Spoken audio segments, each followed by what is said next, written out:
Kendrick, 34 years old. I'm a truck driver with Meta Ready Mix. We haul concrete and here in all the greater Austin area. Okay. And on Thursday, what vehicle were you in and what role did you play in this crash? So on Thursday, I was driving towards downtown Austin from North Austin. I was going southbound 35, and I was in my own personal vehicle. After just going on about my day, doing my regular snaps and TikToks or whatever, and heading southbound before Palmer Lane, I heard a big boom, and I looked at my rearview mirror on my side one, and I saw like car parts flying. So I figured, oh, someone crashed behind me. But as soon as I had that thought, I heard more and more, and I saw more, and that's when I saw the 18-wheeler just plowing through everybody. And then the car behind me, so I went to the other lane, then that car, so I went to another lane, and then the box truck behind me, it stopped before hitting me, which when I got off, I saw that it was a car under him. That's why he stopped. So out of habit, I just got off, turned on my Snapchat, was recording what was going on, and especially I figured people would want to know. But the first car I went to, the lady's like, hey, can you help me find my glasses? I said, but you're okay? She said yes. So I said, let me help other people. Saw the guy in the SUV, and he was alive. So I told him, just stay put, don't try to move. Went to the other car, which is where the other family was, the family that passed away, and I saw that. So I see a fire. I immediately get a fire extinguisher. As a trucker, I know they're there. So I just opened whoever, 18-wheeler that was, I just grab it, turn off the fire, go around. I see more bodies, and I just froze, but I put out the fire there too. That truck in front of that vehicle, their motor was on the floor and in the flames. And after that, I went to the other side of the 18-wheeler where the pickup truck, the green pickup truck, was pinned, where the older lady lost her life, and I tried to help them. Helped another vehicle that their car wasn't turning off, and it was in the car wreck. But when I went back to my car, after helping those people, I was on my way to get, find the driver of the 18-wheeler. I saw that my car was in the middle of, the SUV, two cars, the box truck, the other one, and I'm like, what?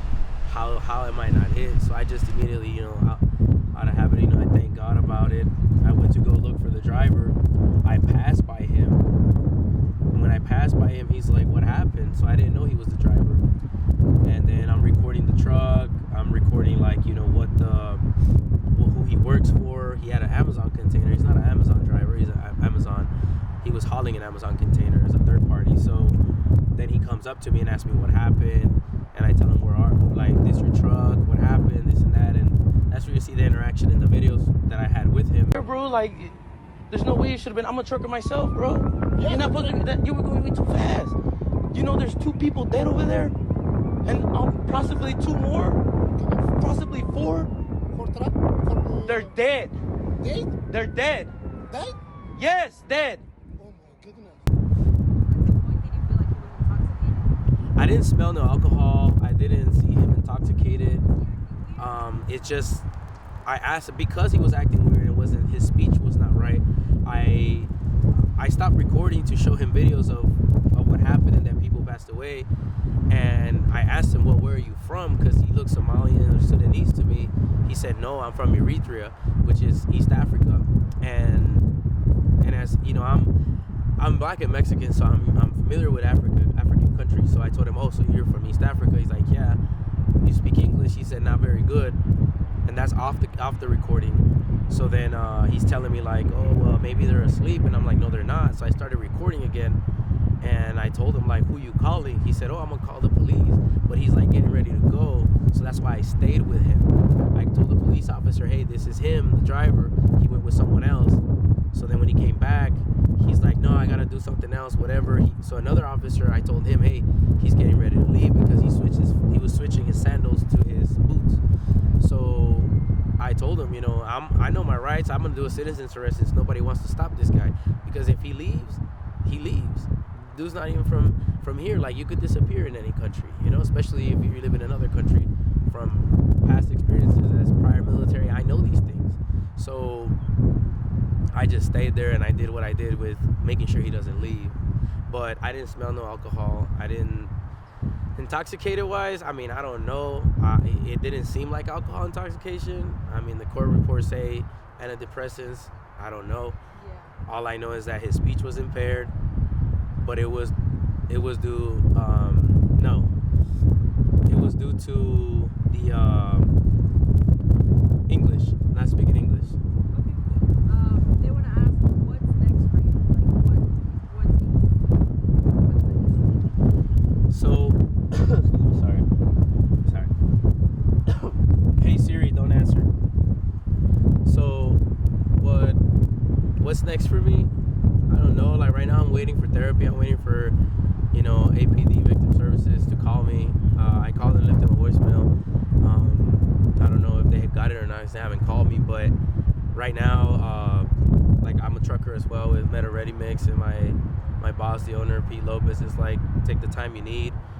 It's always very important for him and our company to like not, if we're not mentally there, even if it's like you're arguing with your spouse or with kids or whatever, you're not mentally there, like let him know, like, he'll help you out for the day's wages or whatnot, but not to be in the truck. So since I know that I'm responsible for that, responsible with that, I told my boss when it happened, I told him, hey, today's the day after and I'm not mentally there. I need to seek some counseling because I keep seeing and replaying and getting anxiety. So today I went back to work in the yard at maintenance and stuff, working with the truck logos and new trucks, and I moved the trucks in there, and I couldn't even concentrate enough to like take the air brakes off or like put it on drive, and because it gave me so much anxiety. Like right now, it's giving me anxiety talking about it because I see everything again, So I don't know when I'll be mentally okay to work again as far as like getting in the trucks, because I'm afraid of like, what if that happens to me while being a driver, because you could get distracted in any way, So I don't know, maybe it's a fear that I'm having, but I'm also having a lot of survivor's guilt, and I know I need to work through that. Driving my car, I'm just like very slowly because it's anxiety, but I think maybe I'm psyching myself out like it's a regular car, it's not my truck, and I'm just keep thinking of that truck was like a missile, it was like a weapon. So I just feel like that when I get in the truck. I got in the truck for the first time today, earlier this morning, to move it in the yard, and sorry. And it just it gets me worked up because it gives me anxiety, and I start feeling like shakes because I'm like, this truck, not that truck, but like a semi truck like this one, it killed so many people, it hurt so many people, like. And I'm not really looking at it as the driver, I'm looking at it as a truck, so like it's similar to like a handgun and the person using the gun. We all relate to guns as at fault. I'm relating the truck as at fault. So it's like, I don't know. Like, I just hope and pray that I can get through this and I can get back to my regular life, because not even with my silliness and my silly videos and stuff, like, am I getting back to it. Like, I just can't. Right now I can't. What changes, if any, would you like to see on the highway, especially the highway right now? So what I would like to see from the city is, right now the slow down, construction ahead signs are like right before Grand Avenue. It'd be nice if they were like all the way back to where 45 is at, and so people can start slowing down, because where it happened, we were at a standstill. An accident happened Saturday where an SUV was flipped over, and there's accidents that happen there all the time, but it's because I understand it's a responsibility as drivers, regular cars or not, to pay attention, but a lot of people don't pay attention. So by the time you realize you're slowing down or they're stopped, that's when things happen. And also, I think more importantly, our boss tells us, go to 130, even if it costs more money, go to 130, don't take 35. It's dangerous because of those construction areas. But if the city was to say, hey, the far left lane is only for truckers from this point to that point, where all the construction is mainly being done, then that would help out a lot, because then truckers that are going fast or trying to get somewhere and they're like so impatient, they know they need to stay in one lane, because no trucker wants to get a ticket for not being in that lane, because that goes against your CDL, your points.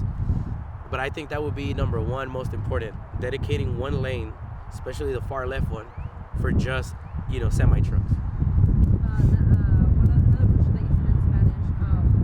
So you said sometimes if you need to sleep, like, what message do you have for truck drivers out there? Yeah, what I have for truck drivers is, you know yourself as a driver. If you feel like you can't be aware or be paying attention on the wheel, if it's that you're tired or you took something, or even too much energy drinks, too much coffee can get you like, you know, like hyped up. Like, hey, just pull to the side, you know, take a break, rest, whatever load you're carrying. Like our boss says, you know, concrete got 45 to an hour to get there. If anything, it's not worth it. It's not worth nobody's life. Whatever load you got is not worth anybody's lives. So it's not worth it.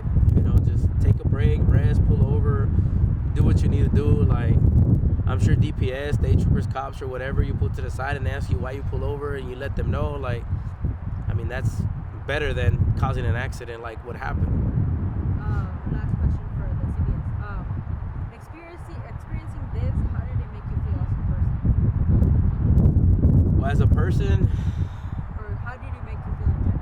Like seeing everything. well, in general, when I first got off and I saw it, I was, you know, concerned, worried, and then I saw people dead. I was sad about it. I freaked out, and then I was upset, and then I was mad, and then I was angry, then I was sad again. But like now, after the fact, like I have mixed emotions, like still like that, and I don't know what to feel. I just know that I should not feel happy that I'm here, which is what people are telling me. It's like survivor's guilt, because how am I like in the middle of the front of that and nothing happened to me? But people tell me like, no, don't feel that, you know, just be glad you're able to help and do what you did. But I don't feel like that was enough, you know. So it's like I'm confused as to how I should feel.